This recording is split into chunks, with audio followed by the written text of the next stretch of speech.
The rivalry that made Germany lose the war. Winter, 1943. Eastern Front. A Wehrmacht officer in a frozen trench, 14 degrees below zero. Through the snow, he sees them arriving. Waffen-SS troops from Das Reich. New boots. Fresh uniforms, Tiger tanks, while his own men wear coats from the last war, operating 1937 Panzer IIIs, rationing ammo. He mutters to his sergeant. They fight hard, but burn through men like we burn fuel. His sergeant doesn't look up. At least, when they freeze, they are wearing good boots. By 1945, this rivalry will help Germany lose the war. Two armies, same enemy, fighting each other for control. This is why the Wehrmacht hated the Waffen-SS. Make a prediction right now. Same battles, same enemy. Who was more effective? Remember your answer. The data will surprise you. Want history deeper than battles and generals? Hit subscribe. Every documentary tells you the same thing. The Waffen-SS was Germany's elite. Best trained, most dangerous, unstoppable fanatics. Half of that is true. The other half? A lie hiding catastrophic waste. Military historian Trevor Dupuy spent 40 years analyzing combat data. He built statistical models comparing German forces to Allied troops across hundreds of engagements. But Dupuy only studied elite formations. Veterans with years of experience. By 1944, the Waffen-SS had 38 divisions. Only 8 were truly elite. The other 30? Foreign conscripts, poorly trained volunteers, units that collapsed. Some late-war SS divisions performed worse than average Wehrmacht infantry. Historians estimate their effectiveness at 80 to 90% of Allied troops, below the regular army. When people say the SS was elite, they think of Das Reich in France. Not the 23rd SS Division Karma, not the 33rd Charlemagne Division. Not the dozens of foreign units that disintegrated in their first real battle. Average everything together. The Waffen-SS was roughly equal to the Wehrmacht. Some divisions exceptional. Most mediocre or worse. But even elite SS formations achieved success. At casualty rates 40 to 70% higher than comparable Wehrmacht units. Exact figures disputed as German records deteriorated. The SS approach was expensive. By 1943, Germany couldn't afford expensive. So if the SS wasn't superior, why did Wehrmacht officers despise them? Equipment favoritism and suicidal tactics. The equipment situation is where hatred started. August 1942. First, Tiger tanks roll off production lines. 88mm gun, armor that shrugs off everything Allied. Wehrmacht panzer divisions had been bleeding since 1939. They didn't get them. The Waffen-SS did. First, SS Leibstandard. Second, SS Das Reich. Third, SS Totenkopf received Germany's most powerful tanks immediately. Wehrmacht's elite Großdeutschland division waited 6 months. Regular panzer divisions waited until 1944. Distribution created resentment. Tigers were organized into heavy battalions. Some rotated between divisions, others permanently attached. SS panzer divisions received permanent Tigers. They owned them, always available. Wehrmacht divisions received independent battalions that arrived for battle, then departed. Strategically, the rotating system made sense. Concentrate firepower where needed. Frontline. Commander's perspective, disparity was obvious, infuriating. A Wehrmacht officer's diary captured frustration. They have organic Tigers. We file requests and wait. By the time approval arrives, battle's over. Reality was more complex than Wehrmacht officers realized. Historians examining allocation numbers decades later discovered. Wehrmacht divisions averaged 48 Panthers per division in April 1944. SS divisions averaged 44. Wehrmacht had more. But distribution created different realities. Wehrmacht Panthers spread across many divisions. SS Panthers concentrated in elite divisions, permanently. An SS Panzer commander knew his Panthers would be available tomorrow. A Wehrmacht commander never knew if his would be reassigned overnight. The dispute wasn't about numbers. It was about certainty, control, trust. Wehrmacht logistics operated through bureaucracy. Requests filed through Armed Forces High Command. Approval took weeks. The SS operated differently. Himmler had direct access to Hitler. Wehrmacht generals complained about SS logistics advantages. Their accounts describe SS units obtaining fuel, ammunition, supplies through direct appeals to Hitler, bypassing standard military supply chain that left Wehrmacht units waiting for authorization. Two parallel supply systems competing for same shrinking resources. Pattern extended beyond armor. Winter uniforms on Eastern Front. Followed same distribution. SS received warm gear early. Wehrmacht soldiers endured cold in inadequate clothing issued late.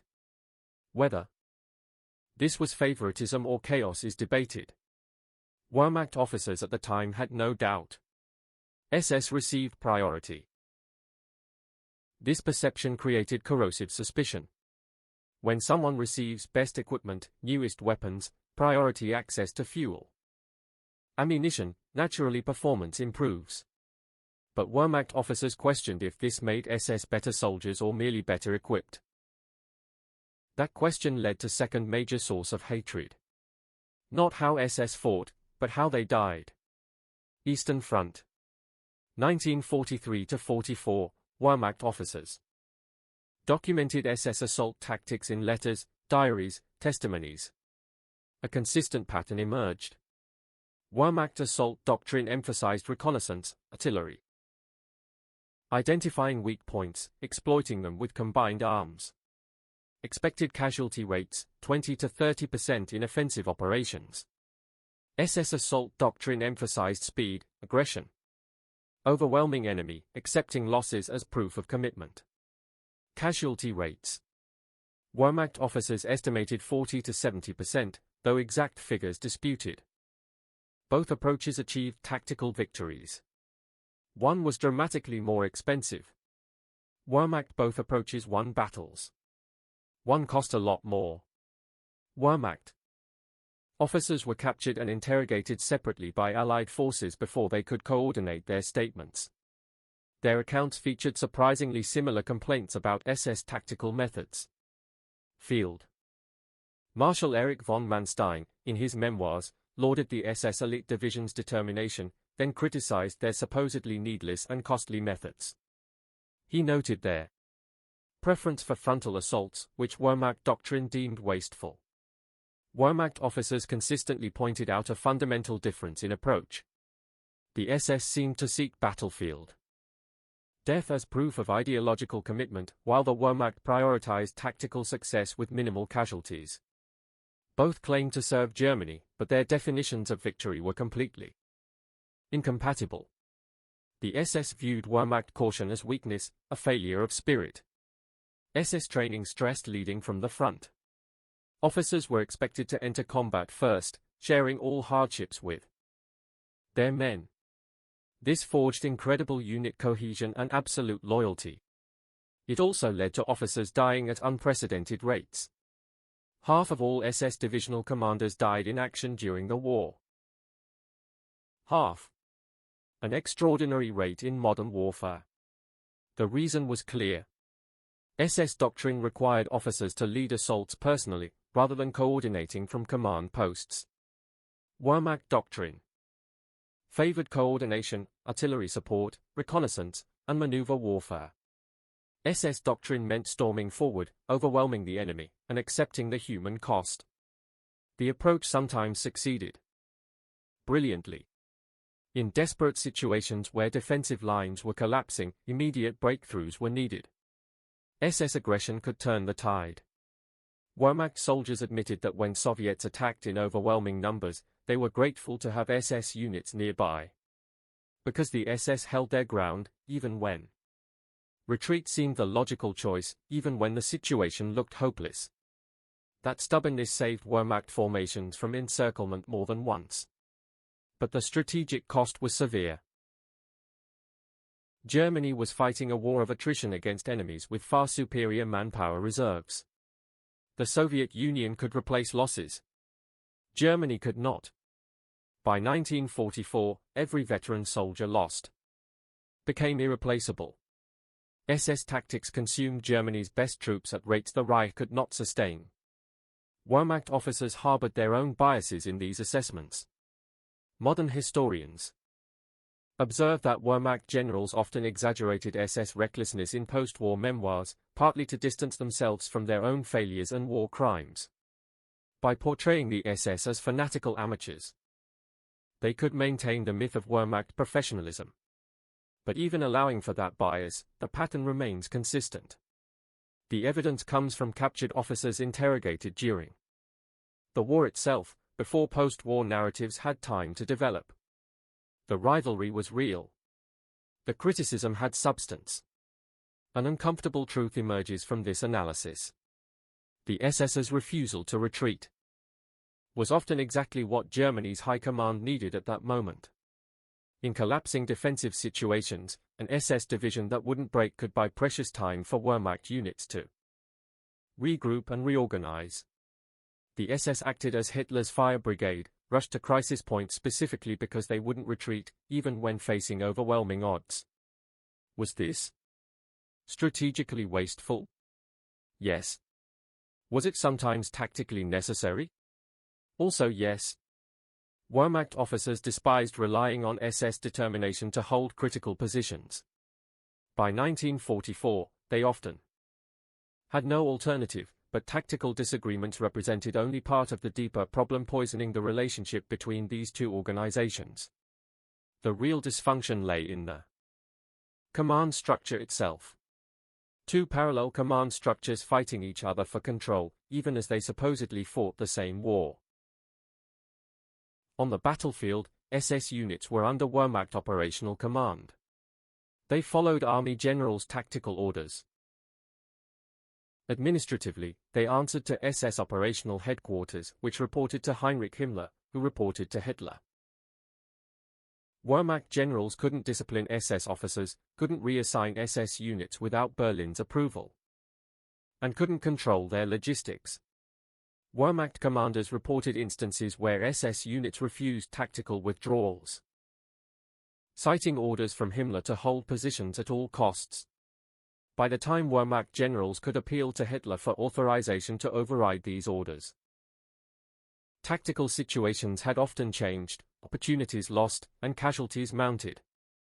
This happened repeatedly throughout the Eastern Front campaigns. Different generals found different solutions. Erwin Rommel maintained a complicated relationship with the SS. When organizing Hitler's personal security early in the war, Rommel deliberately minimized SS involvement. Hitler appreciated that independence, granting Rommel unusual operational freedom. Some Waffen-SS personnel did serve under Rommel in North Africa, but his preference for professional military control over political influence remained clear throughout his career.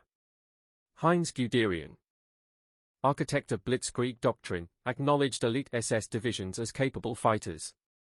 He respected their battlefield performance, but opposed the SS as an organization.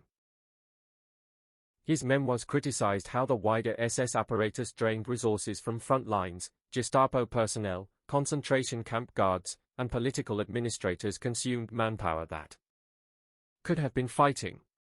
While the Waffen-SS fielded combat divisions, the broader SS organization employed hundreds of thousands in rear area security and administrative functions. This reveals the fundamental divide. The Wehrmacht believed it defended Germany as a nation. The SS believed it was building a new ideological order. Wehrmacht soldiers, even those who supported National Socialism served their country first. Loyalty was to Germany, then to Hitler. SS soldiers swore a personal oath to Hitler. Obedience unto death, not to the nation but to the man. That difference shaped everything. When the war turned against Germany, Wehrmacht officers questioned Hitler's strategic decisions. Some actively plotted to remove him from power. The July 20, 1944 assassination attempt was planned and executed by Wehrmacht officers. The SS remained fanatically loyal throughout. Even as Germany burned and defeat became inevitable, SS units refused to surrender. Their mission transcended national survival. It was about ideology, about Hitler personally, about a vision beyond the German state. When those philosophies clashed on the battlefield, the result was dysfunction that weakened Germany's entire war effort. By 1945, both forces were collapsing together. But the question remains. Setting aside ideology and rivalry, who was actually more effective? The answer depends entirely on how effectiveness is measured. Combat victory tells one story. Elite SS divisions compiled impressive battlefield records. Leibstandard. Das Reich. Totenkopf. They fought in every major campaign from France to the Eastern Front. Elite Wehrmacht divisions matched those achievements. Großdeutschland. Hermann Göring Division. Veteran panzer formations earned equally formidable reputations. Combat effectiveness analysis shows both forces were roughly equal at the elite level.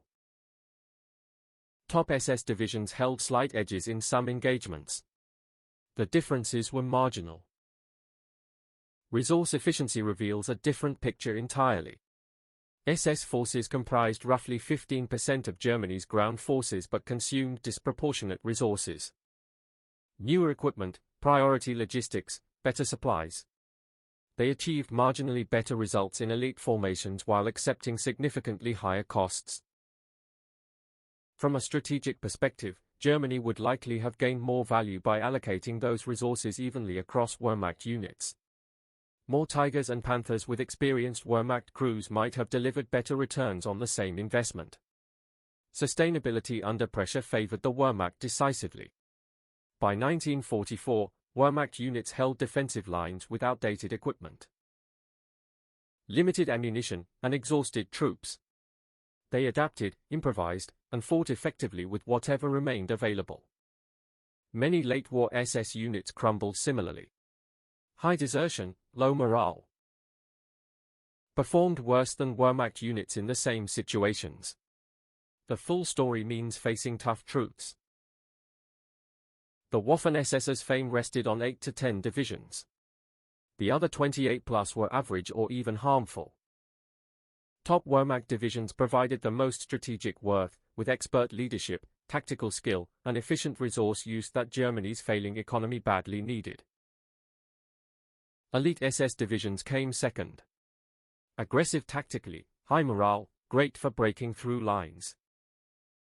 But costly, with losses that worsened Germany's manpower shortage. Average Wehrmacht divisions were third. Capable, dependable, flexible despite constant gear and supply problems. Late-war SS foreign divisions were last, often poorly trained. Lots of desertions, worse in combat than Wehrmacht units. The Waffen-SS wasn't better, it just cost more. Germany's failing industry and manpower couldn't afford it. SS growth didn't boost Germany's military standing. It boosted the SS's own power in the Nazi regime while taking resources from more effective military groups. The Wehrmacht aimed to save Germany through winning the war.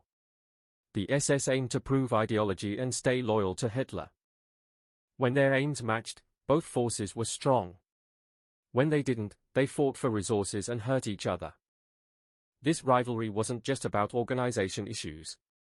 It sped up Germany's military defeat. 38 SS divisions. 8 were top tier. 30 were average or worse. If those 30 had joined the Wehrmacht with good training and sensible equipment,